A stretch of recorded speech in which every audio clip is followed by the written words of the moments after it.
Welcome back to Inside the Philippines Journals, the channel where men who went looking for a new life on the other side of the world sit down and tell you, honestly, what it actually cost them. Not the postcard version, the real one. Tonight's man is called Willem. He's 48, a chef, and he's from Durban, on the east coast of South Africa.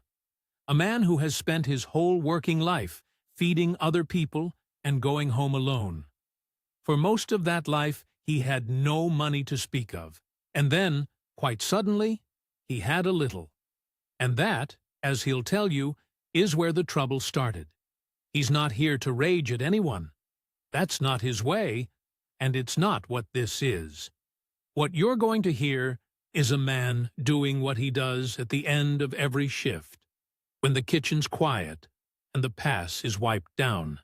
He's counting up, working out exactly what went out and what came in. Doing the stock at close, he calls it. And the question he's trying to answer is the same one in the title, the one he asked himself 100 times in the dark. How much does love actually cost? If you're watching this, do me a favor. Drop a comment and tell us where in the world you are right now, because these stories reach further than you'd think. If you've got a story of your own, we read everyone. And if this channel has ever made you stop and think twice, hit like and subscribe, because it genuinely helps us find the next man who needs to hear it. Here's his story, in his own words. I want to start with the smell of the flat, because that's the thing I keep coming back to. You cook for a living, 12, 14 hours a day, and no matter how well you wash, the day comes home with you. Old oil, garlic, the sour edge of a wet dishcloth. My whole flat in Glenwood smelled like the tail end of a service that never quite finished. I'd come in at 11:30 at night, sit on the edge of the bed with my shoes still on, and there'd be nobody to say a single word to. Just the fridge humming and the smell of the day. 48 years old. Never married. Never even clothes, really. That was me, and I don't want you to picture some tragic figure, because I'm not. I've got mates. I braai with the OKs from the restaurant. I watch the rugby. I've got a life. But there's a particular kind of quiet that gets into a man who's watched every single person around him pair off, one by one, like a slow game of musical chairs, and every time the music stops, he's the one left standing. My sister's got grandkids now. Grandkids, Boet. And I'm still the uncle who brings the good coex sisters and leaves before it gets late. I was shy. That's the honest word for it, even though it sounds soft on a grown man. Shy with women my whole life. In the kitchen, I'm a different creature. I'll shout. I'll run a pass like a sergeant major. I know exactly who I am with a knife in my hand. But put me across a table from a woman I liked, and I'd go dry in the mouth and start talking about the food. Every time. I'd hear myself doing it, and I couldn't stop. There was a woman once, back when I was maybe 30, worked front of house at a place in Umhlanga. Sharon, lovely, patient, gave me every opening a man could ask for, waited weeks. And I stood in the walk-in fridge one night rehearsing what I'd say to her, actual words, out loud, my breath fogging in the cold. And by the time I came out, my nerve had gone off like milk left in the sun. She started seeing one of the waiters within the month. I catered their wedding 4 years later. Did a beautiful job, if I say so myself. Cried in the car park after, then went back in and carved the lamb. That's the sort of man you're dealing with here. I want you to have the full picture of me before we go any further, because none of this makes sense unless you understand what a starved thing I was walking into it. So I got good at being alone, the way you get good at anything, through repetition. I had my routines, coffee on the balcony before the heat came up, the market on a Saturday when I was off, choosing fish, talking to the vendors. That was almost my social life, if I'm honest. 20 minutes of chat with a man selling snook. I cooked elaborate meals for one and ate them standing up. I told myself a man could have a full life this way. And on the good days, I even believed it. So the years went by the way years do when you're always working. Split shifts, public holidays, Christmas Day in the kitchen because who else is going to plate 200 covers? And I'd more or less made my peace with it. Yeah, that's what I told myself. I've made my peace. Then my Aunt Sanny died. My mother's older sister, out in the Free State, never married either, funny enough. Sharp old thing, tongue like a filleting knife. I used to phone her on Sundays because nobody else did. And when she went, it turned out she'd been quietly sitting on more than any of us knew. Sold a farm portion years back and never spent a cent of it. She left the bulk of it to me. Just over 90,000 US dollars when it was all counted and cleared. Near enough 1.6 million rand. I want to tell you that money made me feel free. It didn't. It made me feel hopeful. And hope, I've learned, is the more dangerous of the two. Because for the first time in my life, a man like me, a man who'd never had anything to offer, suddenly felt like he had something, a little weight in the pocket, a little reason to think maybe the game wasn't over. I didn't buy a car, didn't blow it. I'm not that kind. I put it in the bank, and I looked at it and I thought, what does a lonely man do with a second chance he never expected? And a week or so later, a bloke I worked with, an older Filipino chef we called Boy, everyone called him Boy, he was showing me photos of his home province on his phone. Green like you've never seen green. The sea, this ridiculous blue.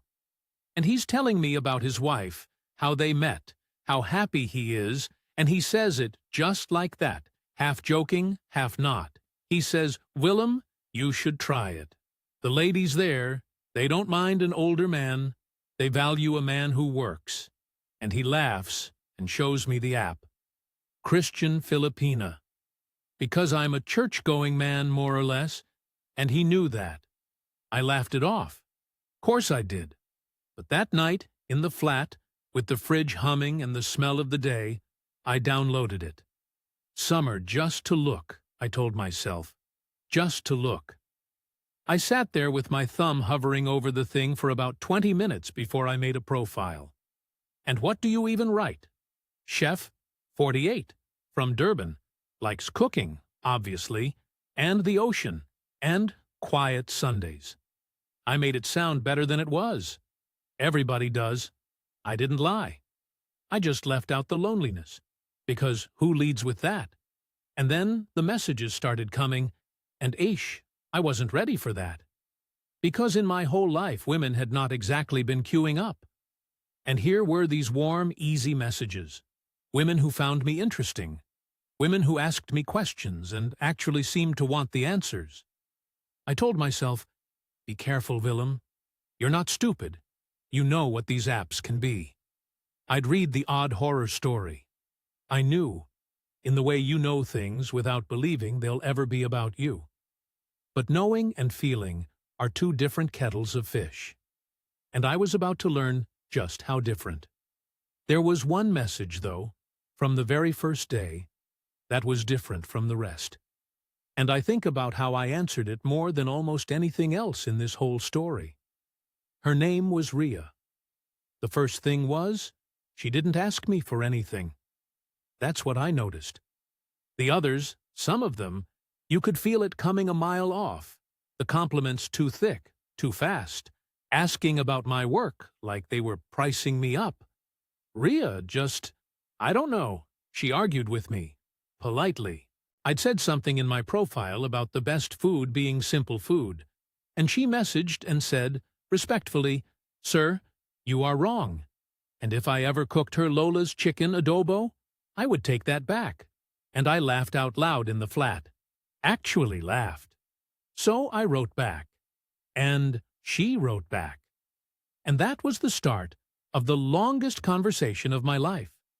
She was 39, she said, which I appreciated, because half the profiles were women in their 20s, and that made me feel like an old fool before I'd even said hello. 39 felt honest. She lived in Molo, which is a district in Iloilo City, on an island called Panay in the middle of the Philippines, worked at a pharmacy, a mercury drug, behind the counter. Had a little place she rented and a big family out in a barrio in Miagao, up in the hills, that she helped support. Eldest daughter. I didn't know then what that word carries over there. I'd learn. We talked about food, mostly, in the beginning, which for me is like talking about my soul, so it didn't feel like small talk.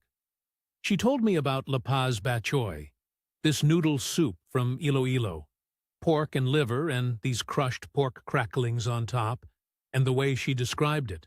The specific stall in the La Paz market her father used to take her to, the steam, the little enamel bowls. Man, I could taste it. A chef knows when someone actually loves food versus when they're performing it. She loved it. That was real.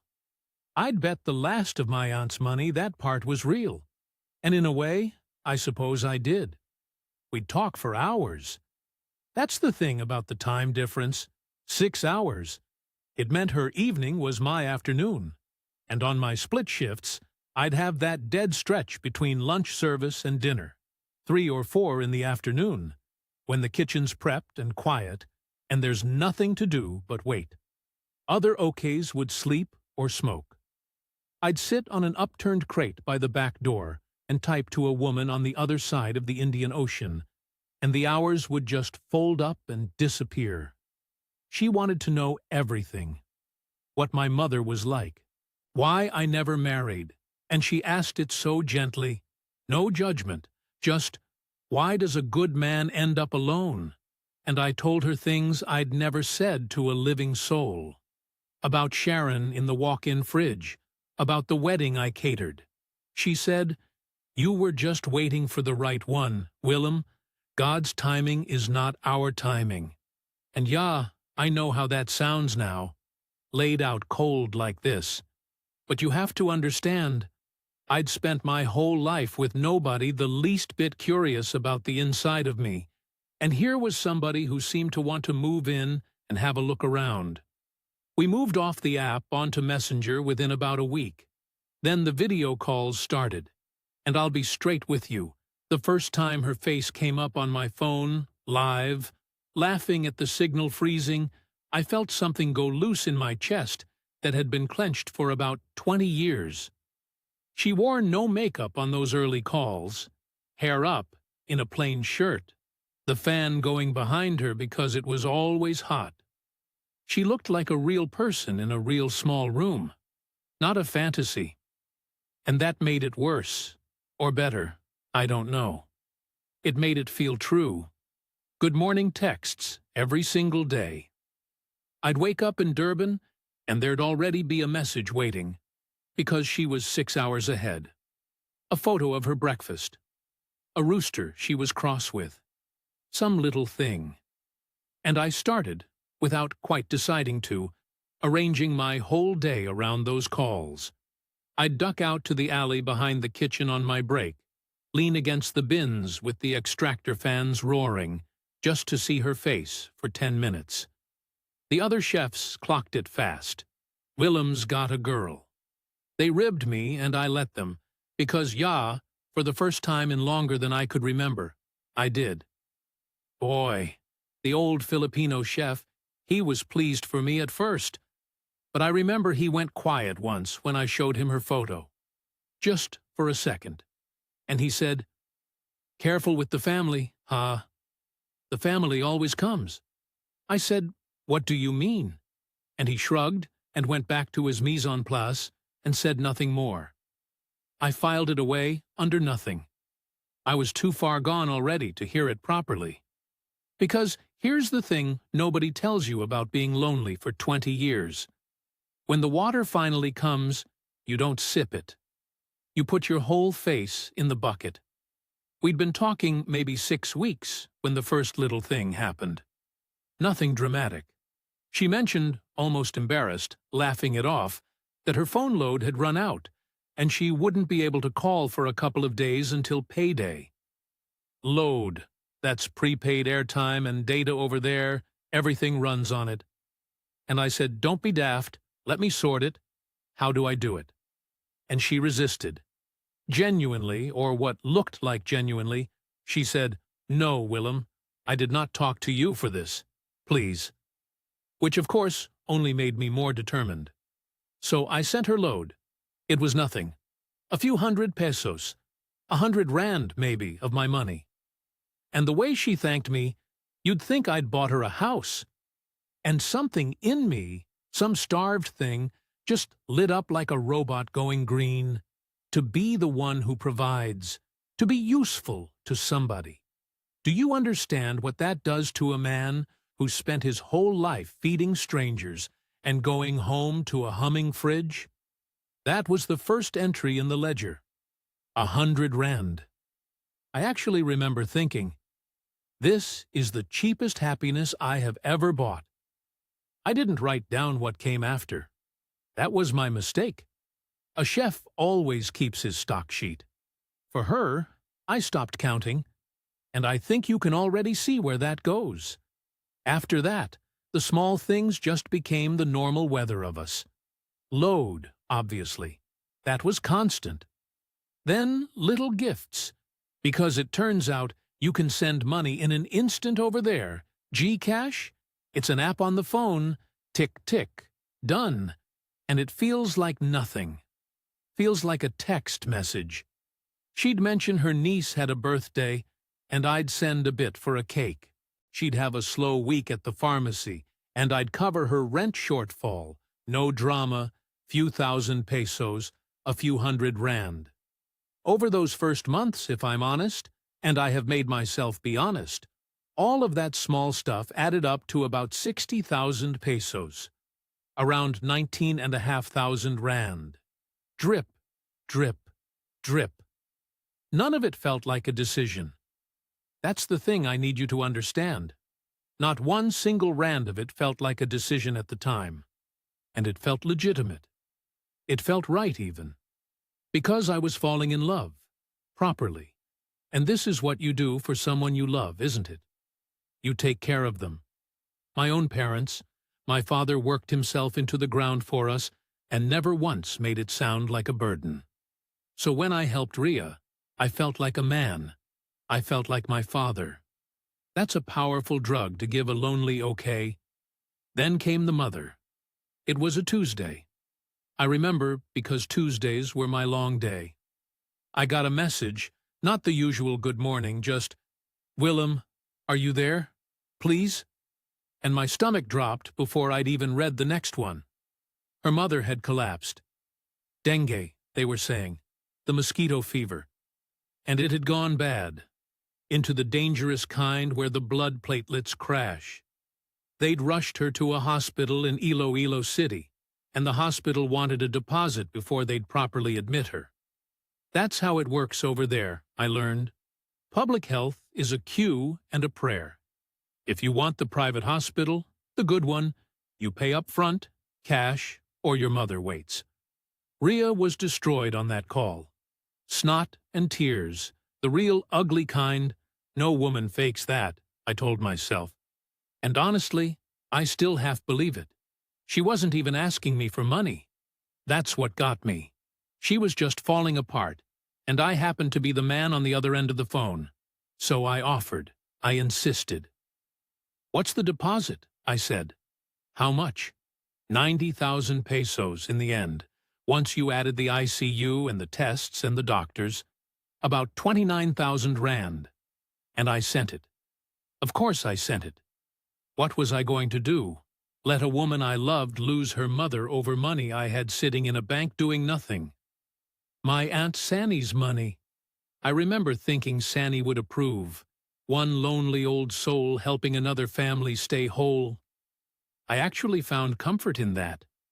The mother recovered. There were photos. A tiny woman in a hospital bed with a drip in her arm, giving a weak thumbs up. Ria beside her looking exhausted and grateful. It looked exactly like what it was supposed to look like.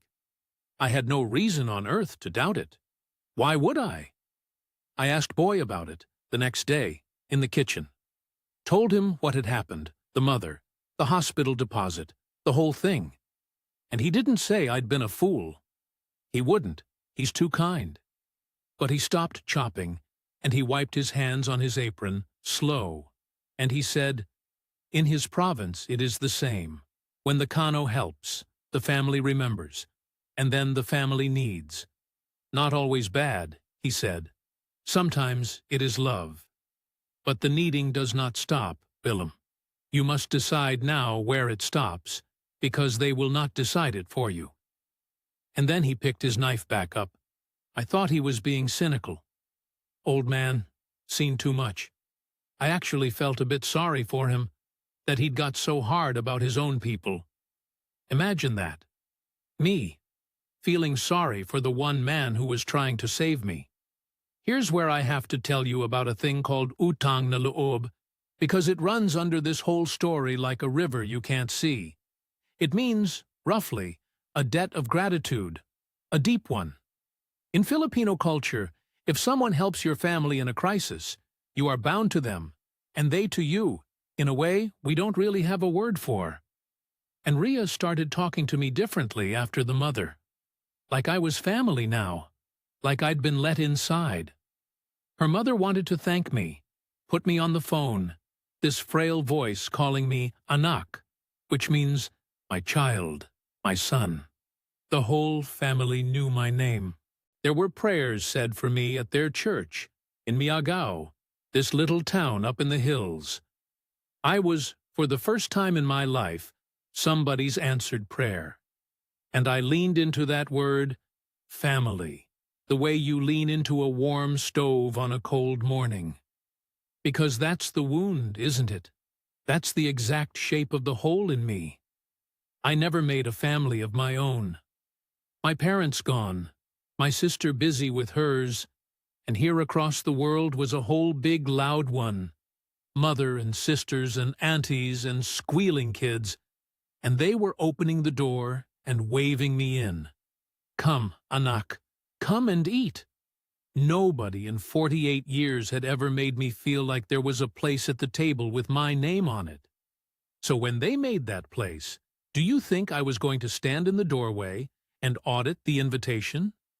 I walked straight in and sat down, and I'd have paid anything at all, to be allowed to stay. You cannot put a price on that when you've been alone as long as I had. And that, I think, is precisely why they don't have to. I'm not saying it was all calculated. I want to be careful here, because it would be easy and cheap to paint everyone in this story as a villain and me as the poor, stupid victim. It wasn't like that. That family was genuinely poor. The mother was genuinely sick, I'm fairly sure. Iloilo is a real place with real hardship, and their gratitude, a lot of it, was real. That's what makes this thing so hard to see clearly while you're inside it. It's not a con with a beginning and an end. It's a slow tide, and every wave is a real, human, reasonable-sounding thing. Nobody ever asked me for something crazy. They asked me for one sensible thing at a time. The next sensible thing was Rowena, Ria's youngest sister. 19, sharp as anything, studying to be a nurse, which over there is the golden ticket. A nursing degree can carry an entire family, because those girls go and work in Saudi or Canada and send money home for the rest of their lives. But the tuition for the semester was due, and after the mother's hospital business, the family had nothing left, obviously. They'd spent it on the mother. Do you see how neatly that fits? I didn't then. It fits so neatly I never felt the join. 60,000 pesos for the semester. About 19,500 rand. And Ria, again, didn't want to ask.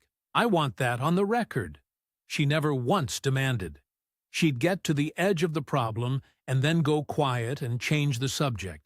And I'd be the one to say, "No, tell me. What is it? Let me help." She trained me to volunteer. I understand that now. But at the time, it just felt like I was a good man doing a good thing for a bright girl who deserved a future. I paid Rowena's tuition. And there was a graduation day fantasy in my head where I'd fly over and sit with the family and watch this girl I'd helped walk across a stage, and Ria would take my hand, and I'd finally be part of something. That picture. Man. I'd pay the 60,000 again just to have believed in that picture for a few more months. Boy asked me, in the kitchen, casual, "How much have you sent her now?" All in. And I did the sum in my head for the first time, and I lied to him. I knocked a knot off, told him a fraction of it. And the fact that I lied to my old friend, to protect a story I was telling myself, that should have been the loudest alarm of all. It wasn't. I just felt embarrassed, and I changed the subject, the way she'd taught me to. By now, we'd been at this the better part of a year, talking every day, and I couldn't stand the phone anymore. I wanted to stand in the same room as her, so I decided to go, to fly to Iloilo and meet her, and meet the family whose lives I was now stitched into. That felt like the honest thing to do. If I was going to keep helping them, I should look them in the eye. That's how a decent man does it, I thought. I booked the flights before I even told her. And when I did tell her, she cried, the good kind this time, and said she'd been afraid to hope I ever would. I should have gone in with my eyes open. Instead, I went in with my heart open, and those are not the same organ. Iloilo hit me like opening an oven door. The heat, the wet weight of the air, the smell, diesel and frying garlic and something sweet and rotten underneath, jackfruit maybe, and the sea. I loved it instantly, God help me. A chef lands somewhere new, and the first thing he does is eat, and I ate my way through that first week like a happy fool. La Paz Batchoy at the actual market stall her father used to take her to, and it was everything she'd promised, and I nearly cried into the bowl like a soft old idiot. And Ria in the flesh. She was smaller than I'd pictured, and more tired around the eyes than on the calls, and I loved her more for it, because it was real.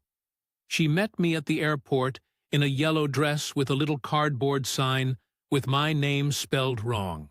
Wylam, 1L, and I have never in my life been so happy to see my name spelled wrong. The family drove in from Miagao to meet me, and here's the thing, they were lovely. Warm, funny, the mother alive and fussing and pressing food on me, the sisters teasing, the little ones climbing on me. It felt like a family. It felt like the family I'd never made. We had a proper feast.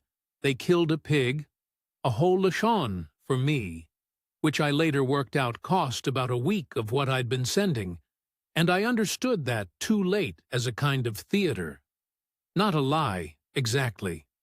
A performance of a true thing. Everything in this story is a performance of a true thing.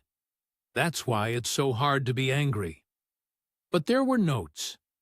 Little sour notes I tasted and swallowed anyway. The pasalubong, for one. That's the gifts you're expected to bring. And I knew about it. I'd brought a whole extra suitcase of stuff, chocolates and perfume, and a phone for the mother. But it turned out every relative, and there were dozens, expected something. And where I hadn't brought enough, I was expected to hand over cash instead. And the amounts got suggested to me, gently, by an uncle who seemed to be in charge of such things. By the end of 2 weeks I'd handed out in gifts and cash to various family members, around 120,000 pesos. Call it 39,000 rand. In 2 weeks. And every single handover had a smiling reason attached to it. A christening, a cousin's debt, a tricycle that needed fixing so someone could work. Sensible. Always sensible. There was a night in the middle of that trip I keep going back to. We'd gone down to the coast, to a little resort near Guimbal. White sand and the water like warm tea. And for a few hours, it was just the two of us. No uncles, no cousins, no cardboard sign with my name spelled wrong. We sat on the sand, and she put her head on my shoulder, and she said, "Willem, I'm scared." And I said, "Scared of what?" And she said, "Scared that when you go home you will forget us, and everything will go back to how it was, and I will just be a girl you visited once." And I held her, and I promised her the moon. Told her I'd never had anything like this, that I wasn't going anywhere, that we'd build a life. And I meant every word with my whole chest. And I still don't know, to this day, whether that was the truest moment of the whole thing or the most expensive piece of theater in it. Both are possible. That's what I can't get past. A woman genuinely frightened of being left, and a woman who knows exactly which fear to show a lonely man on a beach, so he'll open his hands wider. Those two women look identical from the outside. They might even be the same woman. Poverty doesn't give you the luxury of keeping your feelings and your survival in separate boxes. I know that now. I didn't know it on that beach. On that beach I just felt like the luckiest man in the Southern Hemisphere, and Ria, when the money came out, would go somewhere else in her eyes, just for a second, then come back.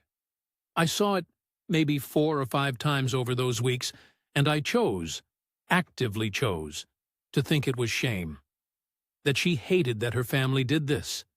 And maybe it was shame. Or maybe it was something colder doing its sums. I genuinely still don't know, and that uncertainty is its own kind of loss, I've found. There was the phone thing, too. She kept her phone face down and close.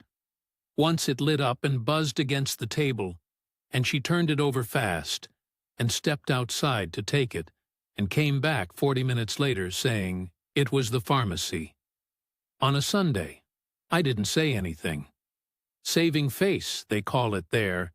You don't confront, you don't make a scene, problems get smoothed over, rather than opened up. I was learning the local grammar of not quite asking. I told myself it was cultural. Some of it was. Some of it, I think now, was cover. And there was the cousin, Jomar.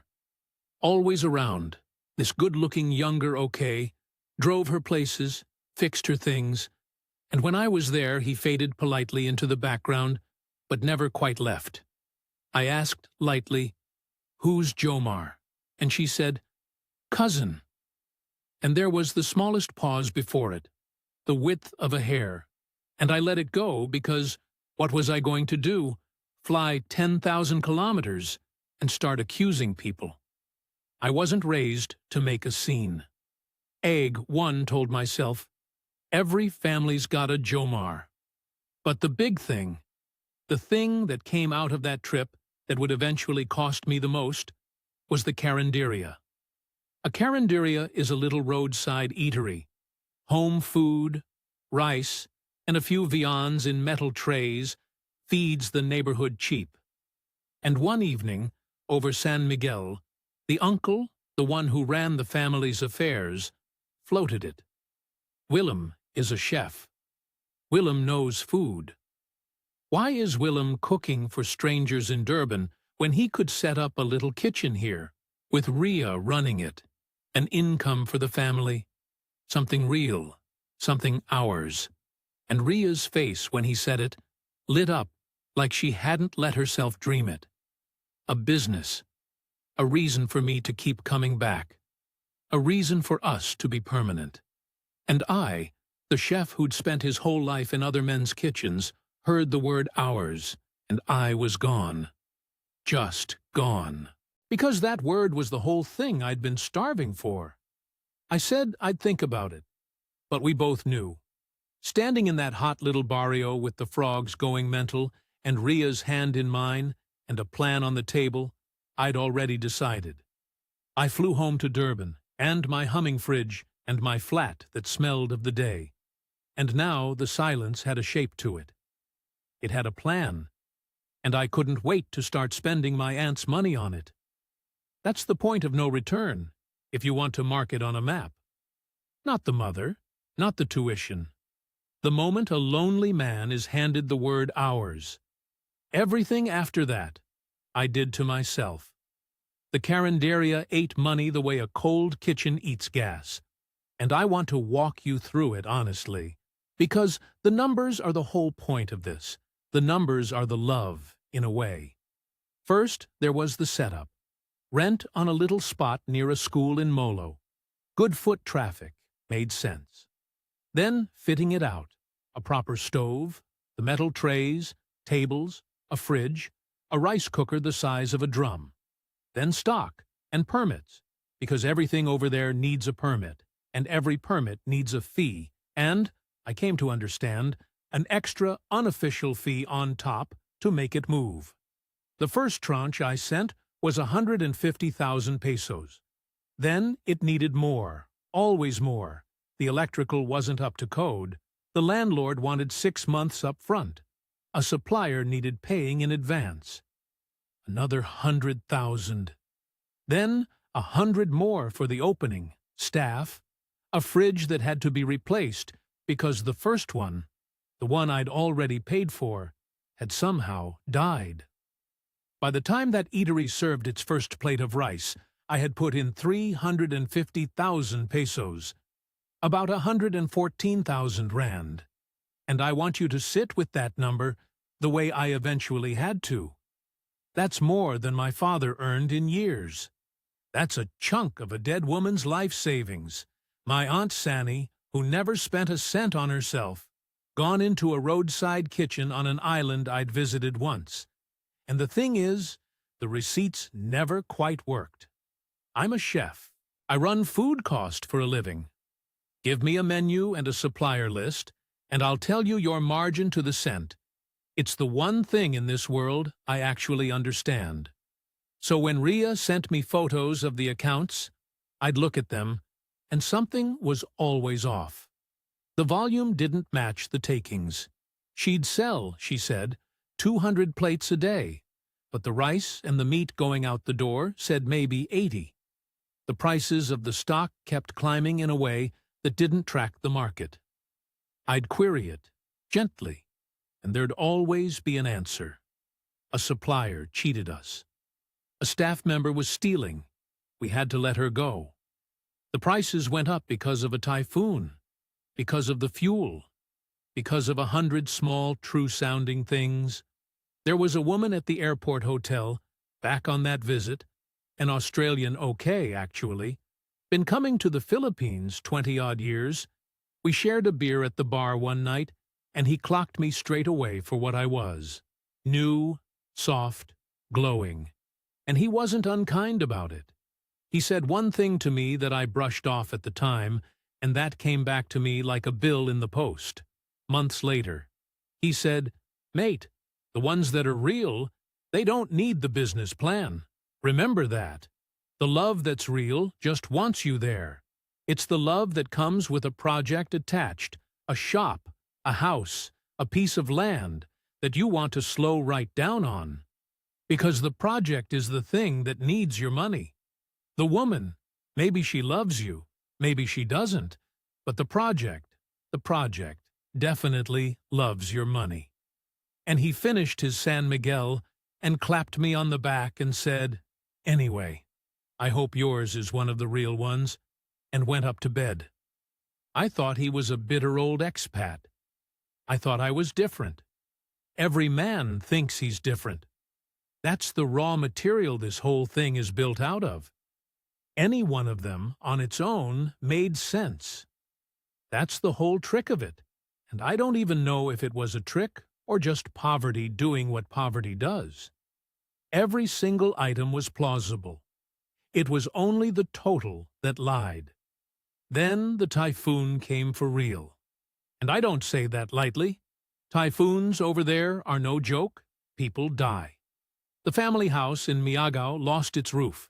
And there were photos, real ones. A corner of the barrio flattened, the mother's things soaked. And I sent 200,000 pesos, about 65,000 rand, for a new roof and repairs. And I didn't even hesitate. Because how do you hesitate over a woman's family sleeping under a tarp in the rain? You don't. I didn't. I'd do it again on the facts I had. But the roof is where the first proper crack opened, because Boy, back in the kitchen in Durban, saw the photos over my shoulder and frowned and said, "That roof. That's not a Nipa roof, Boet. That's an old concrete house. That damage is old." And he didn't push it. But it sat in me like a stone in a shoe. And around then, the stories started to disagree with each other. Not dramatically. Just the mother's illness, which had been dengue, became, in a later conversation, her heart, her diabetes, a thing she'd had for years, and I thought, hang on, I paid for dengue. Rowena, the nursing student, mentioned in passing on a group call that her exams were in a certain month. But months earlier, Ria had told me the graduation, the one I was saving to attend, was that same month. The timeline folded on itself. Little things, a hair out of place, then another, then another. No single lie I could hold up to the light and say, "There, that's it, you're a liar." Just a slowly growing sense that the story had more edges than a true story should. I started, quietly, keeping notes again. My old stock sheet habit. Dates, amounts, what I'd been told. I told myself it was just to help with the business accounts. That was a lie, too. One I told myself. I was building a case. Some cold part of me, the part that runs a pass and doesn't panic when the tickets pile up, had already started to suspect, even while my heart carried on sending good morning texts. And then Ria started avoiding the video calls. Not all of them. Just, the timing got strange. She was always tired now, always signal problems, always, let's just chat by message tonight. And when we did get on video, Jomar's voice, once, in the background, before the call cut. Cousin Jomar. Sunday, again. And she said, next call, that he'd been fixing her ceiling fan. And maybe he had. Maybe he genuinely had. But I lay awake that night in Glenwood, 48 years old, staring at the ceiling, with my shoes off for once, and I let myself ask the question I'd been refusing to ask for a year. Not, is she lying? That question's too big, you can't hold it. The question I asked was smaller and worse. What would this look like, exactly, if it weren't real? And I ran the tape back with that question in my hand, and everything, every single thing, looked precisely the same, either way. The tears, the gratitude, the lashon, the prayers, the shame in her eyes when the money came out. All of it fit a true story. And all of it, every bit, fit a false one just as well. That's when I understood the real trap. It was never going to be a smoking gun. There was never going to be a text I'd find, or a moment she'd slip. It was only ever going to be the total. And I was the only one keeping the total. So I sat down, one Sunday, my day off, and I did the stock at close. Properly. Everything. Every entry. From the first 100 rand of load to the roof. It took me 2 cups of coffee and it made me feel sick. Because there it was, in my own handwriting. The small gifts and load. The mother's hospital. Rowena's tuition. The 2 weeks of pasalubong and cash to every cousin in Iloilo. The carinderia, that hungry hole, 350,000 pesos. The roof. All in, I had sent that family the better part of 880,000 pesos, plus what the trip itself had cost me. And when I converted it and added it up in the currency, I actually think in rand, it came to about 300,000 rand, around 17,000 US dollars. Nearly a fifth of everything my Aunt Sanny left me, gone in a little over a year, one sensible piece at a time. And I hadn't even felt myself spend it. That's what frightened me most. There was no moment of madness I could point to. Just a lonely man saying yes, and yes, and yes. I put the pen down, and I sat in that flat that smelled of the day, and I finally let myself be still with it. And then Ria called. Video. First time in over a week. All warmth. And she had news. And the news was the house. The Carinderia, she explained, wasn't going to be enough for us to have a real life together. What we needed, what would let me finally come and stay, was a proper house.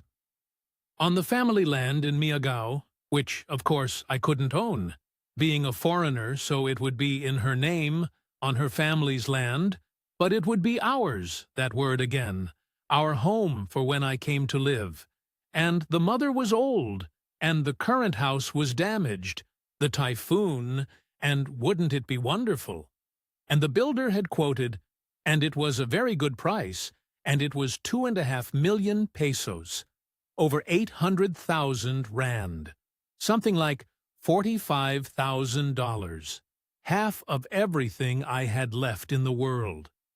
Into a house I could never legally own, on land I could never legally own, in the name of a woman whose story had quietly grown more edges than it should have, in a family that had a very charming cousin named Jamar, who was always fixing the ceiling fan on a Sunday. And I want to tell you I roared. I want to tell you I finally saw it all, and stood up and delivered some speech, and hung up in a blaze of dignity. I didn't. That's not who I am. And I think if I'd done that, I'd have been performing too. One last true-sounding scene. What actually happened is, I went very quiet. I said, "That's a lot, Ria. Let me think about it." And she smiled and said, "Of course, my love, no pressure, take your time," and blew me a kiss. And the call ended, and I sat there in the quiet, and I already knew, the way you know a sauce has broken just by the look of it, that I was never going to send that money. And that meant this was over. And that meant it had probably never been what I'd needed it to be. I didn't send the 2.5 million. That's the whole reason I get to tell you this story instead of a much worse one. I didn't confront her either. Not really. I'm not proud of that. But I'm not ashamed of it either. I slowed down. I stopped saying yes. The house, I said I needed more time on, and more time, and more time. The Carinderia, I said I couldn't put more into until the numbers made sense. And could she send me the real receipts, the actual ones? And there was always a reason she couldn't. The daily good mornings I stopped answering within the minute. I let the tide go out slowly, on purpose, and I watched what the shoreline looked like when the water pulled back. And here's what the shoreline looked like. Within about 3 weeks of the money stopping, Ria was busy, tired, signal problems. The warmth cooled by degrees, so gently you could almost miss it. Except, I was watching for it now with the cold part of me that runs the pass. She didn't rage at me. She didn't beg. She just slowly had less and less time for a man who'd stopped being useful. And that, in the end, was the closest thing to proof I ever got. Not a confession. An ebb. The love, whatever mix of real and performed it had ever been, turned out to be tidal, and the moon it answered to was money.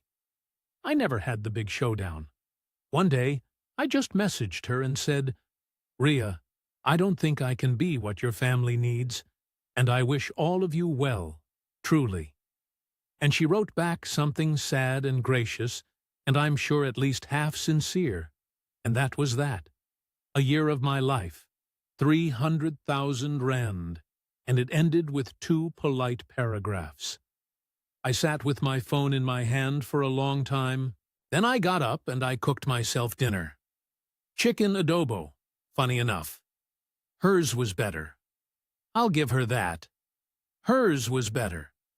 Before all that, though, before I sent the last message, I did one more thing. And it's the thing I'm proudest of in this whole sorry business. Small as it is. I phoned my cousin Anton, who does the books for his own little firm, a proper numbers man, and I asked him to sit with me on a video call while I read him the stock sheet. The whole thing, out loud, entry by entry, a stranger's cold ear on it. And I got about 2/3 of the way down the list before he stopped me. He didn't shout. He just said, quietly, "Willem, stop. Say that Carinderia number again." And I said it. And he said, "And it's turning a profit, this shop." And I said, "Well, no, it keeps needing more." And he said, "Boet, listen to yourself." And I heard it. For the first time I heard it in my own voice, read back to a man who loved me and had no reason to keep the story going. Every single thing I'd been telling myself, spoken aloud to another human being, just sounded like what it was. That's the trick, if there's a trick to getting out. You cannot see it while it's only ever inside your own head, because inside your own head, it's wearing the face of the woman you love. You have to say the numbers out loud to someone who isn't in love with anyone. After it was over, I phoned Anton again, and I told him the whole thing, the whole stupid, beautiful thing, start to finish. And there was a long silence, and then he said, "Ja, but Willem, you got out. You know how many okays don't." And that's true. I did get out. I lost about $17,000, and I got to keep the rest. And more than that, I got to keep the part of me that could still, on a Sunday, sit down and do the honest sum. So, the title. How much does love cost in the Philippines? Well, let me answer it the way I answer everything, which is with the numbers, because the numbers, at least, don't flinch. It cost me 60,000 pesos in load and little gifts, the drip that started it. 90,000 for a mother's fever, 60 for a sister's future, 120 in 2 hot weeks, handing cash to every smiling cousin in Iloilo, 350,000 poured into a roadside kitchen that never once showed me an honest set of books, 200,000 for a roof that boy took one look at and knew was old. And then the ask I didn't pay, the 2.5 million for a house on land I could never own. The ask that was so big, it finally made all the small ones visible. For me, all in, the money was about 300,000 rand, $17,000, and I can afford that, it turns out, though it still makes me wince like touching a hot pan. But that's not really the cost, is it? That's just the number. The real cost was the year I spent believing I was, finally, someone's answered prayer, and having to accept I might only have been someone's answered invoice. I still don't know which. That's the cost, the not knowing, the way she took a real, warm, hopeful thing in me. And I can never again be quite sure it was received, the way it was given. I'd have paid the money gladly for a love that was true. What I can't get back is the certainty. I gave that away for free. And I want to be fair, at the end here, because bitterness is a cheap sauce, and I won't serve it. That family was poor in a way I've never been poor. Ria may well have felt something real for me and also seen me, at the same time, as a way out for people she loved, and both of those can live in one human heart. I know that now. The manipulation and the affection weren't separate things I could pull apart. They were cooked together. That's the hardest truth in this whole story. Harder than the money. I wasn't robbed by a villain. I was loved a little and used a little by real people in a hard place, and I was so hungry I couldn't taste the difference until I made myself add it up. I think about Rhea more kindly than you might expect. I hope, wherever she is, that she's all right, and that Rowena finished her nursing, if there ever was a Rowena finishing a nursing degree, and that the mother's fever, whatever it really was, stayed away. I can hold that hope and also know I did the right thing pulling out. Both are true. I learned that from her, funnily enough, that two opposite things can sit in one heart, and neither of them is a lie. I just wish I'd learned it a few 100,000 rand earlier.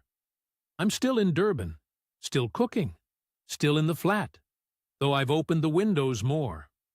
Boy retired, went home to his province, sends me photos, and he's happy. And I believe him, because doing it right is possible. I've seen it. It just wasn't going to be possible the way I did it. All heart and no stock sheet.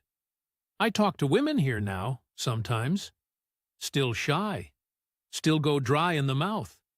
But I've stopped treating the first bit of warmth like the last water on earth. You don't put your whole face in the bucket anymore once you've nearly drowned in one. If you're a man like me, listening to this, alone, with a bit of money for the first time and a hole in your chest, the exact shape of somebody to care for, I'll only say this: keep the stock sheet. Not because everyone's lying, most people aren't. Keep it because you, my friend, are the one who'll stop counting the moment you feel loved. And that's exactly the moment you most need the numbers. Love shouldn't need you to stop doing the honest sum. If it does, it isn't love. It's an invoice with a nice smile. I got out with most of my aunt's money and, I think, most of my heart. Sanny, ooh, Tanny. I hope that's what you'd have wanted me to do with it. I reckon it is. That was Willem's story, and I want to thank him for the honesty of it, because that particular kind of counting, done out loud, in front of strangers, is not an easy thing for any man, let alone a shy one. There's no villain to hand you tonight, and I think Willem would be the first to say so. Just a lonely man, a bit of unexpected money, and a family a world away doing what hardship pushes people to do. What saved him wasn't cleverness, or luck, or catching someone in a lie. It was a habit, an ordinary working man's habit of sitting down and honestly adding up the total, even when he didn't want to know the answer. That habit was worth more than the whole inheritance in the end. If you took something from this one, do him the honor of leaving a comment and telling us where you're watching from, and if you've walked a road like his, tell us that too, because someone scrolling past tonight needs to know they're not the only one. Like the video, subscribe if you haven't, and we'll see you again. This has been Inside the Philippines Journals. Look after yourselves, and be careful who you count on, and who you stop counting for.